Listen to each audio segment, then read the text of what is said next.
See this right here, though? I wanted to show you. Do you know what this is? I'm not sure. I can't really tell. All right. All right, dude. Where the heck are you right now? It looks sweet. I am at the Luxembourg Gardens, which is in What year is it there? Paris, which is pretty cool. 1842. Napoleon just became emperor. Yeah, 2022 in Paris. Feels good to be here. Weather's good. People out and about. It's a cool setting. I wish I could show you more. There's just like a really pretty garden right over here that leads up to this like mansion you're looking at. People just set up shop. There's a bunch of chairs and do what I'm doing right now. You sit cross-legged, you read a book, drink a coffee, just relax and enjoy the weather. People are good at relaxing here, which is cool. They've got that figured out. I actually did that yesterday at the park. It was like 65 degrees here finally, and it was sunny. So I just like sat in a lounge chair and I was like trying to just like watch the birds. And at one point there was a pair of mallard ducks like 10 feet from me. There were two geese right behind me, and then there were two bunnies right next to me. And I was like, what the heck is happening? I feel like I'm in an enchanted forest, but we're a magnet for wildlife, apparently. Once you start looking, it's actually there. Well, you have to sit still for like 20 minutes before the animals get comfortable with you. Otherwise, if you're always moving around, like, I don't know, they felt very comfortable. So I think that was part of it. But start feeding them. Maybe it was the food that you had. Yeah, I had no food, no water. I was just pure man out there. Nothing but me. But all right, what are we talking about today? We are talking about traveling in an affordable manner. That, I think also just like traveling as like a remote business owner, I feel like is like a good way to frame the conversation. I think making it affordable is part of it.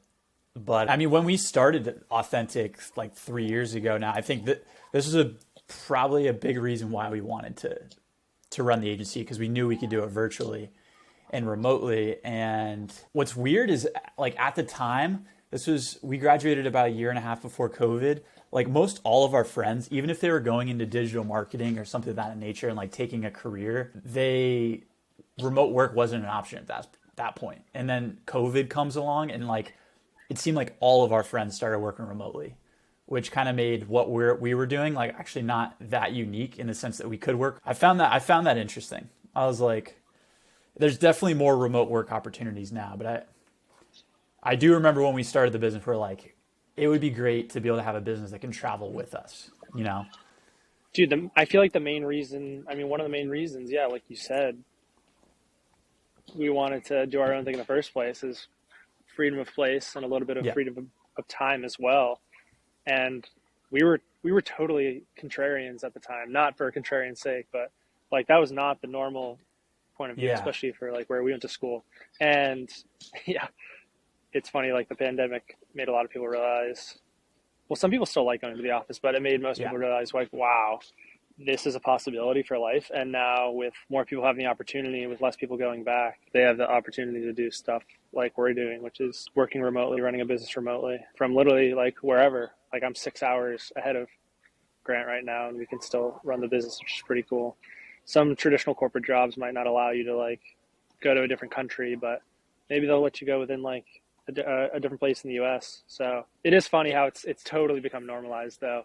And like, we're like, oh, we're sticking it to the man. We get to travel to cool places and do this stuff, but it's good. No, I'm happy. It's good. It's good. We've been able to travel with our friends and stuff. So yes, like you went to San Diego with Tom. Yeah. And Salt Lake. Yeah. So it's honestly been more fun that way because more people have the flexibility, and not to get all deep and whatnot. But I've noticed with all this traveling I'm doing, it's like, and it's from Into the Wild. He says this too, Super Tramp. It's like all like experiences and like life is better, like shared with other people. So it's fun traveling around alone for a little bit, but it's definitely more fun with like other people, whether it's people you work with or your friends or relationships. Yeah. That's one of the reasons why when I was traveling alone in Europe, like when I studied abroad my junior year, I like really liked going to hostels because I would like get to meet friends that I'd be friends with them like for the weekend, you know? and you get to know them really quickly because you're literally We sleeping did in the that in same Austin a room. little bit. Yeah, that was a cool experience. Except we did meet that We person don't who need to get flew into. all the way from Asia to meet the person that was supposed to that was threatening her Yeah, because it was her ex-boyfriend's. It's a long story. You it was like a modern duel. Basically, they were gonna take 8 steps each way, and the but crazy verbally. thing though is that like out of all the hostels I've traveled to internationally, like I've never had any bad experiences. They've always been amazing. And then we go to Yeah, Austin, Texas, and we have like a it was the one weird experience. Everyone else there was awesome, and she that was one other guy really was great super too. nice that we hung out with. Yeah, Yeah. she was fine. She just seemed to have like I hope she's okay. That's all I'm gonna say. But yeah, Oslos is a so good way to travel, at least internationally. I'd be interested to. I haven't tried it with remote work though. I feel I like don't when think it we've been works as doing well. it, we've kind of had time off. So Yeah, that's where I think Airbnb is a really good resource. You just have to be a bit more longer term minded to get like better deals, but it depends on your financial situation. yeah. I think that goes into like one of my biggest rules for the way I travel now is that I like do not like to travel unless it's for I'm going to one place for like at least 3 weeks at a time. Because say you take like a 5 day vacation or travel, you're going somewhere else, you're still gonna have to work. Like in that 5 days, it's gonna be really hard to find a routine, and by the time you get there, you're almost already leaving. So I feel like if you go somewhere for 3 weeks, at least, ideally more, then you actually have an opportunity to feel like kind of like a local by like week two and really get integrated and get kind of into a routine. For example, like when I was in Arkansas, I decided to go for a whole month. And I wanted to go to Northwest Arkansas because the mountain biking there is really good. And I decided to go there for a whole month. I rented like a $650 Airbnb. I lived with an older couple who were super nice. Like by day one, I had like a grocery store figured out. By day two, I already had a co-working space figured out. By day three, I was like kind of acquainted with like the local surroundings. And then like by day four, I was like into my routine. Versus like when you're traveling for a week or 2 weeks at a time, you get into your routine maybe never, or maybe you get into your routine day five and then you've only got 7 more days to actually be there. So for the sake of like actually staying productive while you're traveling, I think going somewhere for a month at a time, like you're in Paris for a month, right? Hmm. And I think that's the shortest you should really Yeah. do. Maybe, You also get the Airbnb discounts that way. yeah. I totally agree with you though. It's like the first week you just spend like getting settled, and then if you have to leave, like you got to get do all the work to get settled in another place. So Yeah. it's extremely hard to be productive because especially when you're like navigating a new place, like as much as we'd like to think we're experienced, it is a bit stressful, and it definitely takes like a lot of mental energy that you end up not being able to put towards work. It's like you get home, Yeah. whether it be at night or the next morning, you're like, I am exhausted. Like, so I think having a month or at least like minimum 2 weeks is a really good move, and then you get to like actually know the place as opposed to like hitting the best spots or hitting Yeah. the most popular places. And you get to really see like the ins and outs of a place, and usually get better deals, like you said. And you don't have to feel like you're in such a rush too. Like you have to experience Hmm. everything like in the next few days. Like you get the whole month. So maybe 5 days of the week you're kind of like a local. You feel like a local, and then 2 days of the week you're actually like a tourist. Really, you're a tourist every single day, but like it's just such a different flow. I don't know. You start to Now not feel like one though, honestly. that's true. Do you feel like that? What have you been there for like 5 days? Do you feel like a Parisian yet? No, I don't, and I never will. The only problem is because just the language difference. So I don't feel like I'll Yeah, ever feel like a local here. But like in like San Diego and Salt Lake City, like I didn't feel like a local, but I didn't feel like a tourist. You get to know places and faces and whatnot. So, but yeah, the language makes it a bit harder here. do you know how to say like, do you speak English or like I'm an American or like in French? Yeah, I basically tell everybody like no part of français. I speak a little bit, but not like enough That's to pretty good. like be useful to them. So I'm like decent at like restaurants and like at the store. But if somebody like starts to try to have like a real conversation about like what I did today, no shot. Yeah. I'm No, working on it that's though. fair. It's funny. I'm like Well, Duolingoing as I'm here. you can always like, yeah, say no parle français. I don't speak French, and then Google translates amazing now. Like, Oh, if you really and need it, do yeah. most of the young people speak English there? Most people in general, at least, like know a bit. So like Yeah. you can get through the interaction, but I'm not getting to like know people all that well. Yeah. I haven't been really That's trying, to be honest. It's been more of a self-reflective and doing my own thing type of thing. So that's cool. intentionally. Yeah. I when I was studying abroad in Prague, again in college, like I for some reason ended up being like a very I feel like I kind of isolated myself in a lot of ways. I feel like a lot of the other people in the program that I was in just wanted to like party, and I was kind of there more on like I feel like I'm more of like a soul searcher, like adventurer. So like I Yeah. wanted to go like hiking and mountain biking and like things of that nature, and I had a hard time finding other people that were kind of in that enjoyed that stuff. So I ended up spending a lot of time alone, but it was good.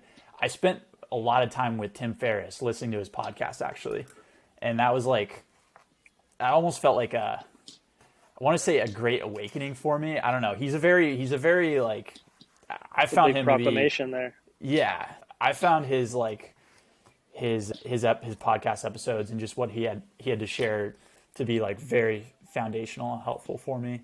And every time I was going on a walk, for the most part, or like taking public transit, I would listen to him there. And Cool. I would say that kind of made me feel like a little less lonely at times because, like I said, I wasn't spending a ton of time with like the people that were in my program. I was spending a lot of time alone, but it ended up being really fun. Sorry, yeah, I think traveling for like a few weeks at a time is really important. I even now when I travel back home to visit family, like in June, my lease is up here in Boston, in Somerville, and I'm gonna spend all the whole month of June with my family in Florida. And like I used to go down for sometimes I've done this before. You go down for like 3 or 5 days, and it's just too quick. And especially with my parents being divorced and my brother living like in a different place, it's like I would see each of them for 2 days. It didn't feel right. So now when I go back down, I go for a month. I get settled in, and I literally it's almost like I'm living with my family again, which has its pros and cons, but it's like it's great. So another nice. So I think traveling can be really expensive, but you can also do it affordably. I think one of the things that's allowed us to do it inexpensively is like doing it during transition periods where we're not paying rent at like our apartment or whatever. So like your lease was up in Salt Lake at your Airbnb, and then you stayed with some family in New York City, so you weren't paying full on rent, and now you're in Yeah. Paris. So It's a like transition period. Yeah. I mean, if the I was rent paying money double gets to go rent, I towards probably Paris. wouldn't do it. Yeah. At this point in my life, like, yeah, paying double rent essentially is not ideal. If you can do it, good for you. Most people can't. So doing it Yeah, but during like it doesn't make right sense after a anyways. lease. Yeah, no, I mean it doesn't unless I mean you just have unspeakable amounts of money. So Yeah. transition periods, like say your next lease ends in September, you don't know if you want to stay. Hey, go try somewhere else for a month or 3 months or try multiple places. Basically, what I just ended up doing is our lease ended in September, and then I did 3 months in San Diego, a few months in Salt Lake, and just randomly, kind of on a whim, 2 months ago, decided to come here because I don't have rent payments. So Well, your rent it is makes just it in way Paris. better. Yeah, I'm paying Airbnbs. It's been Yeah. Airbnb for all three for me. One thing I Yeah, wanted I to mean, add about like the traveling God. for longer periods of time too is, I mean, obviously it reduces like paying for flights, paying for trains, paying for buses. If you pay one, like I just have a round trip there and back. Although I'm going to London a couple times, but that's by choice. But yeah, if you only have like 2 flights for the entire month, that's a lot cheaper than a flight every week. I mean, you might have 6 flights by the end of your trip. So that'll save you some money. And getting to know one place more deeply is like, at least for me, way more satisfying than getting to know, the surface level of 4 places, whatever. So I just wanted to add that. Yeah. Yeah, usually like for Speed Europe, version. the most expensive thing is just getting there usually. Mhm. So, although flights right now are like I think the one I booked for this upcoming August was $400 round trip, which that's what it used to cost to like go to Colorado and back from Florida or so Yep. the flights are pretty inexpensive. But if Although once you're over here, it's a bit cheaper. Like with some of the airlines, it all depends where you're at. yeah, Ryanair out of Dublin is insanely cheap, which is why Felicia and my girlfriend, are flying out of into Dublin when we're going to Europe. So, but you can get one-way Smart. flights for $20, $17. It's crazy. So, Also, I mean, not everybody has this luxury, but if you can like book flights at like pretty much whatever time you want, yeah, whenever you want, I mean, it helps you save so much money. like on a Wednesday, you're saying like Yeah, instead like of, Wednesday or Tuesday. Yeah, like Tuesday and Wednesday, I feel like are like very prime, cheaper times. Even if you have to do maybe the red eye overnight and you have to work in the morning, definitely look for transportation on those days. yeah, that I like to use Google Flights and then just use like flexible dates. And sometimes I'll just like look at one-way flights and then going each direction and then try to select two separate one-way flights. If you're flying domestically, if you're flying internationally though, like it's better just to book the round trip flight in one go because for some reason. But that yeah, flying out in the middle of the week is huge. That might mean you might have to take like a day off from work, or if you're running your own business, maybe you just need to do work in the plane like or make it up on the weekends or something like that. But I mean, you can literally save hundreds of dollars by doing that, and the only difference is you're flying on a different day. So Yeah, I feel I like think mine was like half the price of most tickets because I think I flew out on a Thursday or a yeah. Wednesday. I feel like there's a lot of things in life where it's like if you can not follow the crowd, you end up saving crazy money. So like examples Mm-hmm. or time. So like 9 to 5 rush hour traffic is one of the most frustrating things in the whole world. Everyone has to drive into the city at the same exact time and drive out of the city at the same exact time, and it's like that whole system just doesn't make it. Just puts congestion on the road. It makes it more expensive because you're burning fuel idling. Like we need to figure that out. But then also like you get the best deals on like lunch, like Piccolo Casina in New York Dude, I City. was thinking Piccolo, Yeah, Cucina. Piccolo, like you go at noon on a Don't give it weekday, and away. I was thinking, yeah, but I don't know. Let's share it. Let's share it with the world. I'm kidding. Like, I found a better place actually. I need to tell you okay, about good. it. We won't mention that one. But yeah, you get like, or there's this one place in Somerville. We used to walk by it all the time, but you get it's the 420 burger, and it's normally $17.20. But if you go from the time 4:20 to 5 o'clock, Monday to Friday, you can get it for $4.20. It's literally 75% off. So it has mozzarella sticks, onion rings, bacon, chips, coleslaw, beans, and you get great service. And flights, another example, like you fly out on Wednesday or Thursday, going against the grain, you save crazy money. So I think that like the fact that we've been able to have a flexible schedule is part of what has allowed us to like save money, is because we can go against the grain of what people are doing, still get the same things in a lot of ways, just you're doing it at a different time. So I don't know. That's kind of an interesting way to look at life too. It's like, and it also makes it sad for like families.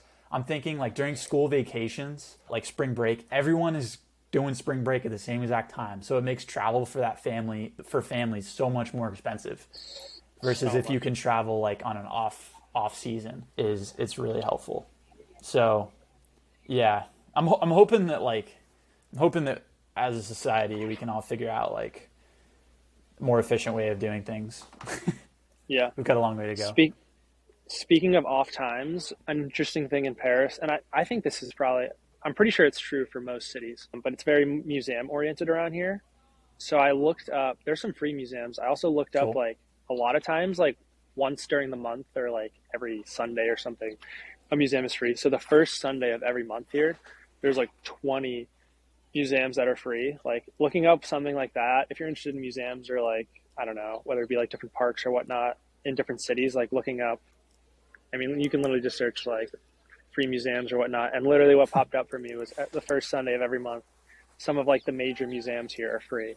So That's sweet. I kind of have like a few on the list for that day, and it's just going to be like a total museum day. Marathon day. And I mean, I'll probably just do like two or three, and it'll save me like an easy $50. And if you have like the flexibility, like why not? And it gives me time to explore other stuff in the meantime. So it like And that's on a works out Sunday, perfectly. So so you could, it's not even like during yeah, the it's week. not even during work. No, it's probably just like appreciation type Yeah. day where they let everybody come through. So looking for stuff like that is also super helpful if you know, if you're penny pinching and want to save a few dollars. I mean, even if, I mean, it's not even penny pinching. It's just being smart with your money and planning. Like a little bit of planning can go a long way.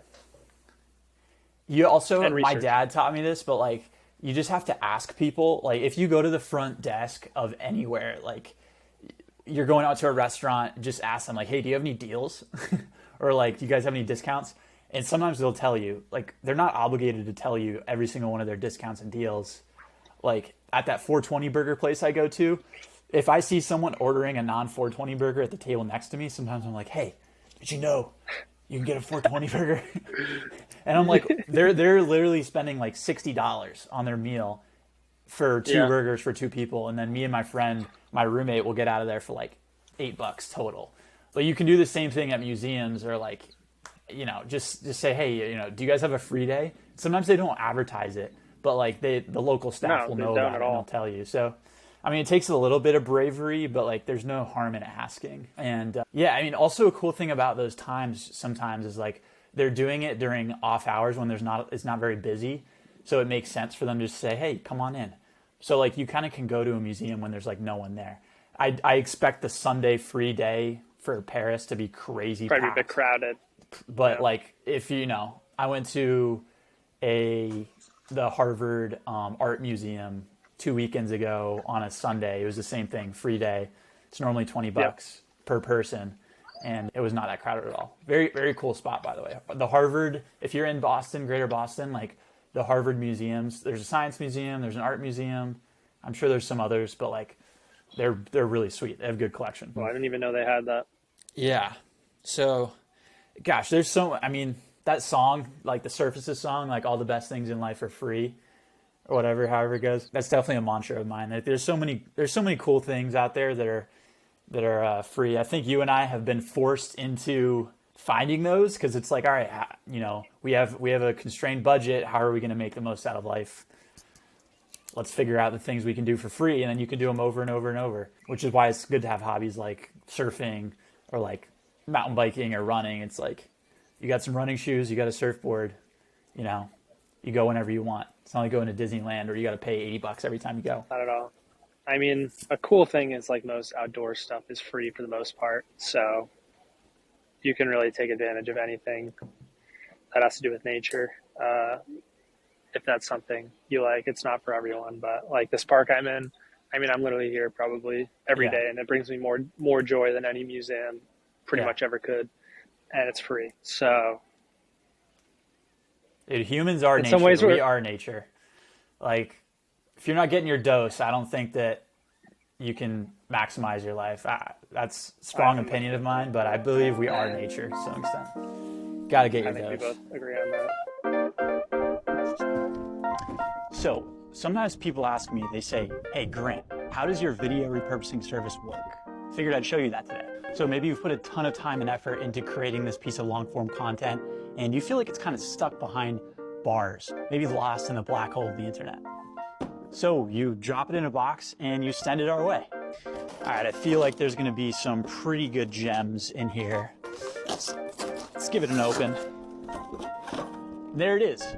I don't know why you'd send us your episode on a record player, but let's run with it. So we know there's a ton of 30 to 90 second gems in this video. In order to find those, we're gonna spend some quality time with your content, get to know it, and really find those good clips. One more, I got it. I didn't expect that to explode. Okay, so the good news is through spending some quality time with your content, we've found a piece of the conversation that your audience is going to love. And you know, it might have some rough edges, but we're gonna go ahead and clean those up the best we can. We found some really helpful tools over the years that have worked with this. Sometimes you need to glove up sharp edges, you know? We might add some tape to help repair this sharp edge, make it safe for your viewers. Now from here, we've got those short form pieces of content. We're gonna drop them in a folder to send right back to you. All right, so in all seriousness, we really do try to make our service as easy as 1, 2, 3. All you really have to do is take that long form piece of video content you have, whether that's a webinar, podcast, live stream, or YouTube video, share it with us in a Dropbox or a Google Drive folder, and we're going to take it from there. We're going to send you back engaging content for you to share across social media. We're going to do our best to save you as much time as possible and get new listeners for your content to help grow your business. So thanks for watching this, everyone. Have a good one. Dude, humans are nature. In some ways, we are nature. Like, if you're not getting your dose, I don't think that you can maximize your life. That's a strong opinion of mine, but I believe we are nature to some extent. Got to get your dose. I think we both agree on that. And like, by the way, walking around a new cool place, city, town you're in, not to toot Grant's horn here, but I actually didn't set it up, but it's such a good way to get to know a city. It's free. It's good exercise. It makes you feel good. And like, I don't know. I personally, I just think it's the best. And just like, well, it's definitely I can't believe this has boiled down to me telling people to walk around cities, but no, but it's so true, especially in Europe. Well, yeah. Instead of take the metro a couple times, it's really cool. But like walking around a place is just like free and just like so cool and unbeatable. Is the metro below ground or above ground there? It's below, and it's really good, honestly. But I believe it. If I'm going far, I'll take it. Yeah, but then it's like you're like teleporting from one location to the other. But if you have to walk the span of the distance, you're literally experiencing like the landscape as it moves. I think that it's worth taking an extra 45 minutes or whatever to walk it, just to see how like everything changes as it goes. But obviously, and you get to know new neighborhoods as well. I mean, there's stuff you just like never imagined you'd stumbled on, especially in a city like Paris. Like live music, of like massive buildings. Yeah, like people playing instruments. Some guy was playing the accordion yesterday. I went up to Montmartre, Sacré-Cœur is like the name of the church, and he was playing the coolest little like French tune. Yeah, I don't know if it's a French word. It's called like flaneur. It's kind of just like, it's in a way like aimlessly wandering, but you stumble upon all these cool things, whether it be shops, landmarks, people, performers, flaneuring around a city. Just like, you know, you kind of have like a destination, but like no really plan how to get there. When you're in a city for like a month too, like you can do that without feeling guilty. And it's honestly, it's the most rewarding experience in my opinion. And it's free unless you like, it's funny. My friends said in Atlanta, in New York City, they call it bopping around. Bopping around. I like that. That. But like, just go bop around and like, they'll stop and get a coffee here, get a cookie here, look at some food here. Here's like a cool book. Like I'll probably buy that and read it later. You can do that if you want, but like you can also just like do those things without spending any money, which is really cool. So bopping around is like the modern term for it. I like that. Felicia and I did that a few weeks ago in Boston. Like we haven't done that in so long. We went to like a bookstore, and then we went to like the Athenaeum, your spot. We went to like the Common, and like it's such a great way to experience, as opposed to like Ubering to a place and then Ubering back. It's like it's a much more like patient. You don't feel like you're in such a rush. You're just like, all right, let's have a day. Exactly. I do love that about cities. I love nature so much, but like there's something about being in cities that like bopping around in cities. Like I like bopping around in nature, but bopping around in cities is like a whole different thing. So like I just wish that cities could so like better, like Paris, you said it has gardens everywhere. Wish there were more cities that really implemented nature, but they do it well here. I think we're getting there. But bopping around, that's yeah. I can agree with you there. What about? So I got some notes here. In long-term travel, I guess like when you're traveling longer term, it just starts to shift your mindset to things like that instead of, you know, I need to go to this famous dinner spot. So I think it's just going into it with a different perspective or mindset can really change your experience, and you don't have to do all the best and greatest things that people say or, you know, are commonly referred to as to have a great time. The touristy things. Don't need to hit the spots. Yeah, those touristy things end up being pretty disappointing a lot of the time. Anyways, so and busy. So like it's like the kind of people are just like selfieing, like yeah, me in front of this cool thing. So yeah, long-term travel is where it's at. It's definitely more affordable. Like you can shop at grocery stores for food instead of going out to eat every That's single a time you want to eat. big way to save money.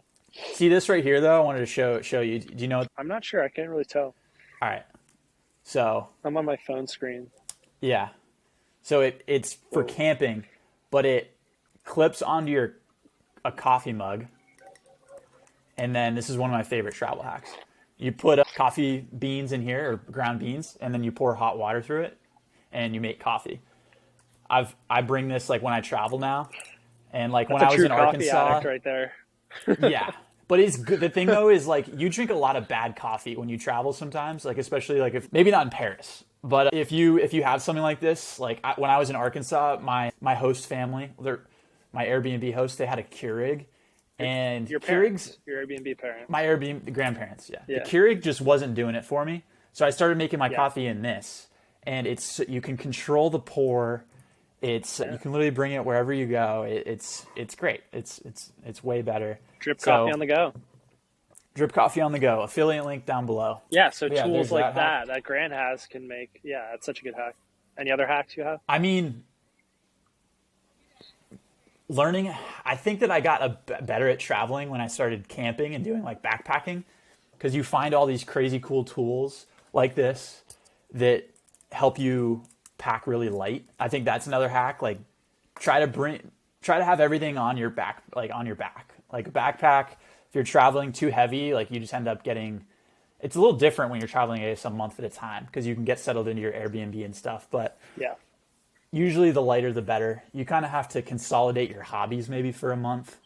Like I love biking, I love disc golf, I love like surfing, things like that. But sometimes you just gotta like you gotta cut it down and say, I'm just gonna focus on running, walking for that whole month. Keep things a little more simple. Change up your routine, are you gonna and bring your discs to Italy? I'll bring a frisbee. Yeah, I'll bring a frisbee. One. 100%. There's Okay, actually a disc that's golf course in Milano, which is I think I'm gonna play it for sure. It looks pretty sweet too. So, but the ultimate hell yeah. goal with disc golf travel is Finland, Sweden, and there's some sweet courses there and a really good disc golf culture. So I'm definitely gonna want to make it. I don't know if I'll make it out there this trip, but definitely in the future. And yeah, I'm excited for that.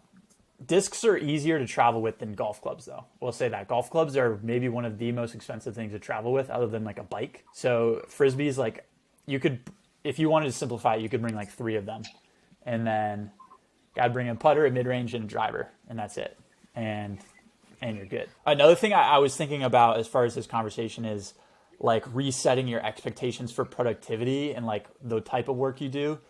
I feel like obviously you got to get done what you need to get done, but also like sometimes it's a bit harder when you're traveling, whether it's Wi-Fi issues, whether it's just like figuring out your work setup. But I think you have to have a little bit of room for not being productive, but and also realizing that like if you're traveling, you're doing it to like expand your experiences, like you're doing it for a reason. It's not just to have fun. You're also trying to learn and grow as a person. So, I think you do sometimes have to accept a slightly lower level of but in exchange for the fact that you're learning a new culture, you're learning about yourself, you're meeting new people, and that outweighs the slight reduction in productivity that you would have through traveling.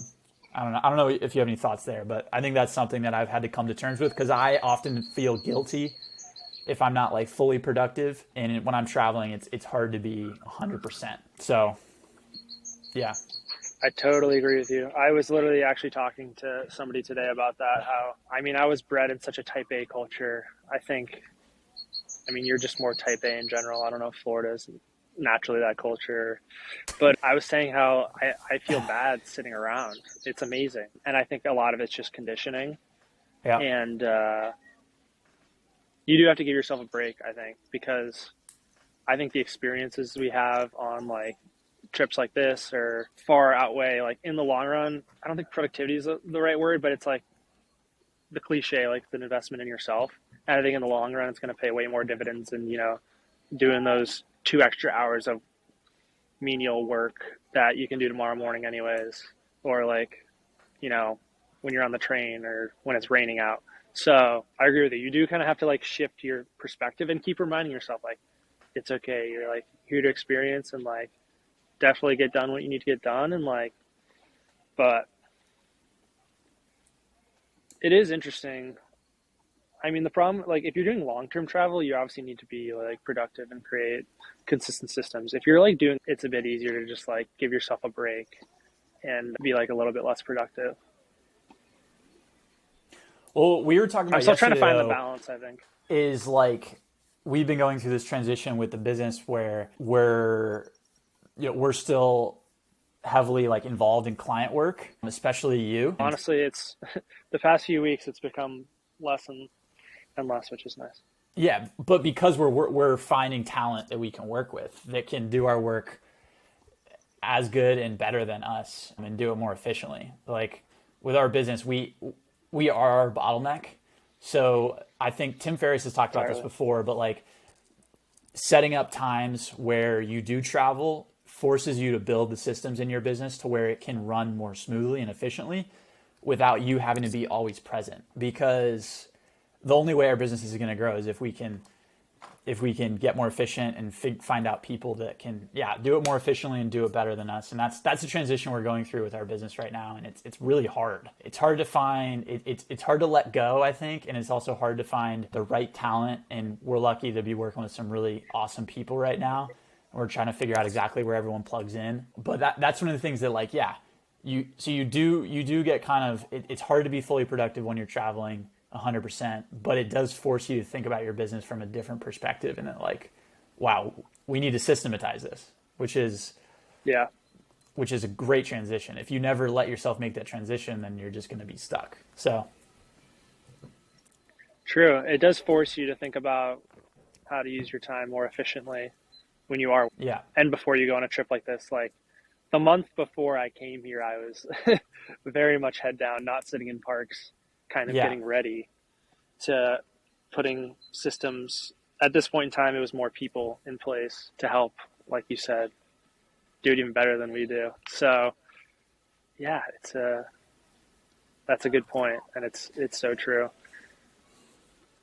It's yeah. also I good when feel you're like traveling. You kind of step back from day to day and like for realize what sure. needs to be worked on or what needs to what needs improvement. I mean, we've been working on the business for 3 years at this point, and Mm-hmm. when we were I mean, we started at like I guess 6 months before graduating from Babson, and we knew we wanted to do it full time. I think you and I, like, we kind of knew that in order for it to work for the first few years, we had to be together, like hashing things out and working on problems together. So we decided that we were going to be roommates, like, and business partners outside of school. So like we're lucky enough to live with at your grandparents' place in New Jersey for like 6 months, and then we got our apartment with Kelly and Gant in Somerville, where we were roommates, building the business kind of from the foundation. I don't feel like until about like a year and a half to 2 years into the business, we felt like we were maybe ready to travel and kind of like go our own ways, certain ways in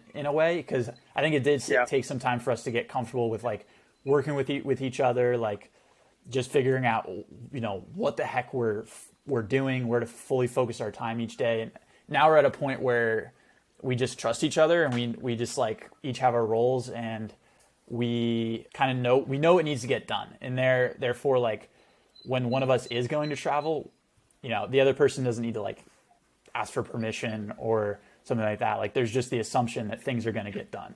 And but I do think yep. it took us like 2 years to lead up to that. So I don't know, traveling, I think when you're first starting a business, especially if you have a partner and you're trying to like stay in coordination with them, it's definitely more challenging. But then when you reach a certain point and you have more clarity, it gets a bit easier. So Yeah. I don't know. Have you I noticed mean, it's that? almost like a relationship in a lot of ways too. It's like you learn each other's communication styles, and we found That's something true. that's worked for us. I think we were lucky too, where there were like intermittent periods throughout like the past or the prior 2 years where like we were away from each other for a while. So it's like we kind of got practice too.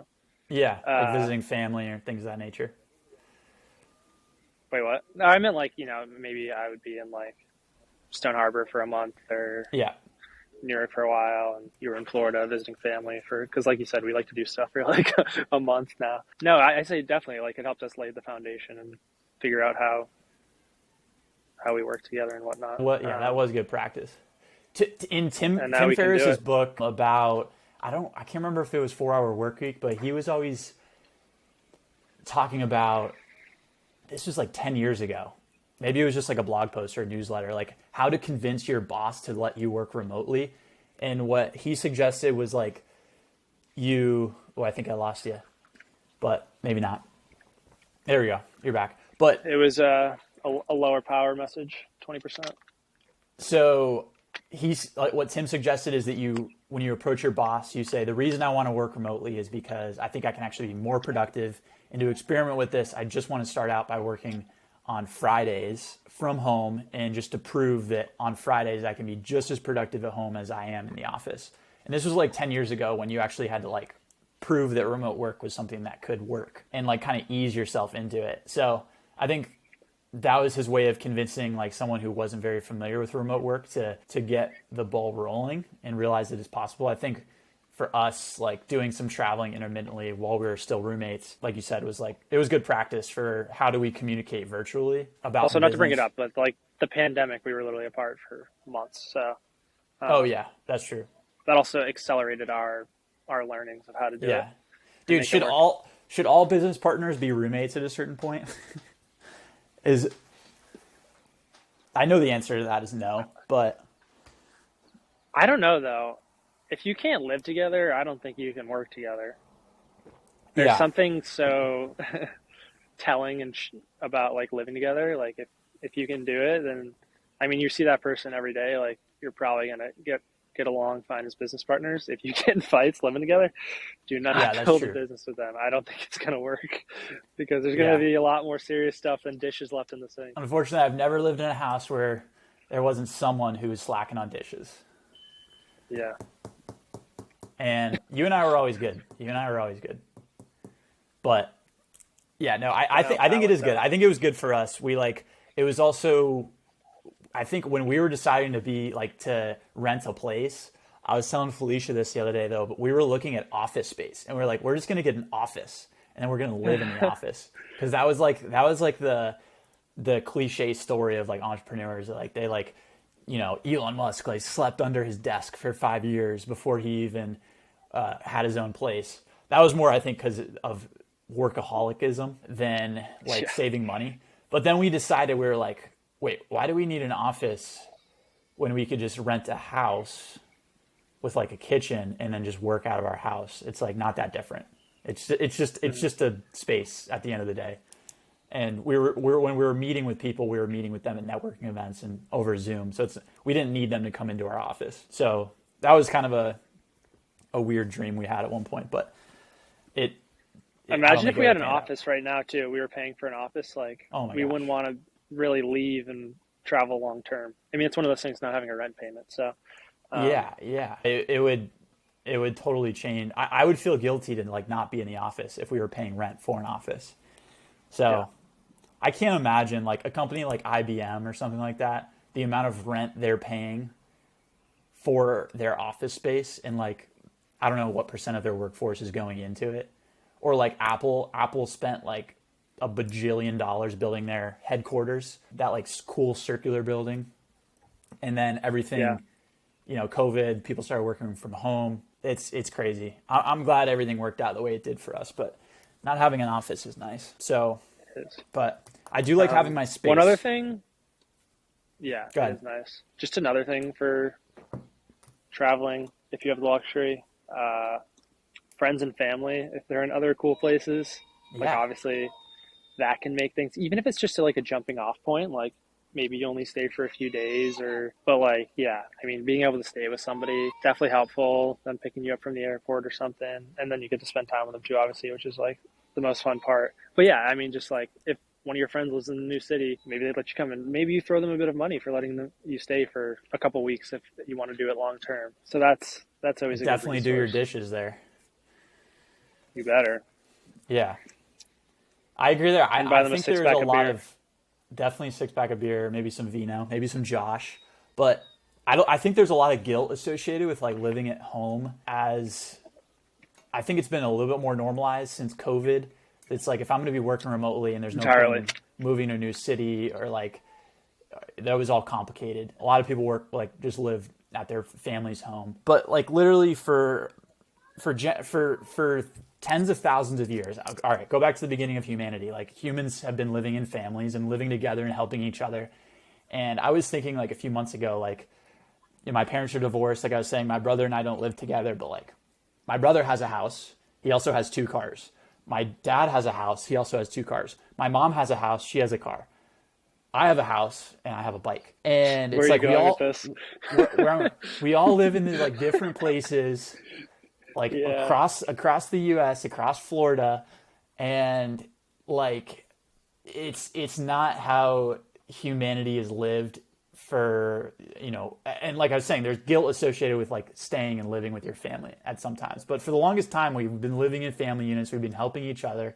And sometimes I think that things would be a little bit simpler and we'd probably have more freedom in our lives if families would kind of band together and, you know, let's live in one house and let's share one or two or one car and have a fleet of e-bikes that we can borrow. I think the problem with my family is that we're a little bit more free birds. My mom and dad are definitely not living together. Divorce happens.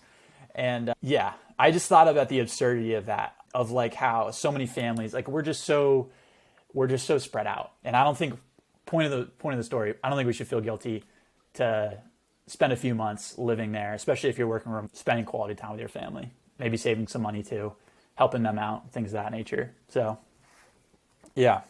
Yeah. I think more people should do it if they can and they like their family. Yeah. Yeah. That's Some people are important. like, I want to get out of the house, and that's understandable. But if you're not one of those people, yeah, I mean, why not? Yeah. Well, like, and what's actually helping me doing like free up some money for traveling too is my lease is up in Boston in 2 months. I'm gonna be going down to Florida for a month. Luckily, I don't have to pay rent while I'm down there. I'll be chipping in for some groceries and just helping out around the house like I always do.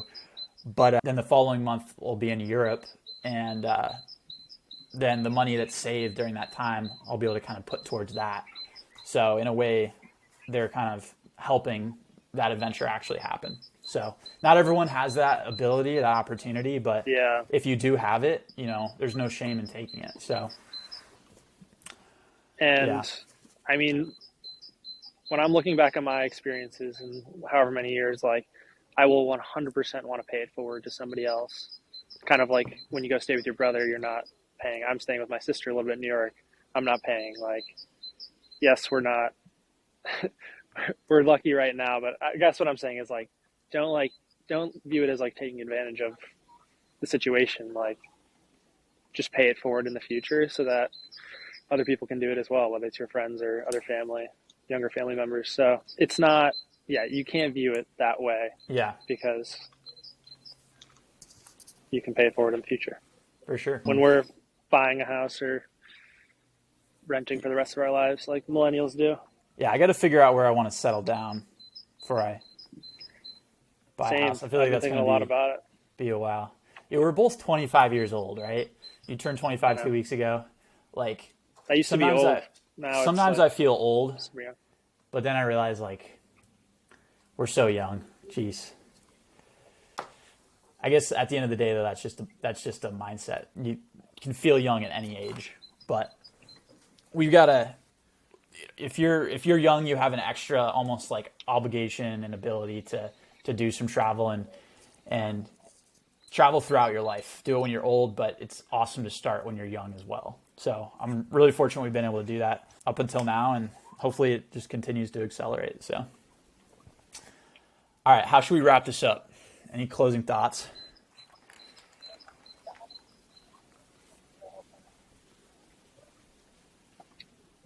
I'd say a lot of people think about doing stuff like this and like kind of wait for the perfect moment. Bit cliche, but there is no perfect moment. Like, just look in the future, look for a time that would work after your next lease, when you plan Cool. on changing to a new job and taking a month off, and like just fucking book it, honestly, because otherwise you'll put it off, you'll wait, flight prices will go up, Airbnbs will go away. I had this idea about Paris, and 2 days later I booked it because I'm like, if I don't do it now, I'll never do it. And I think a lot of people fall into that trap. And the sooner you book, probably the more affordable it'll be. And it's really good to have something on the calendar to like look forward to and just like know it's going to happen. And that way you're just committed. So, yeah, don't sell yourself short. Just book it. Go do cool shit. Yeah. No, you deserve it. You got to maybe have to get a little creative with it. Hopefully, like some of the things we've learned were helpful. And walk, take the metro, bop around, travel with friends, bop around.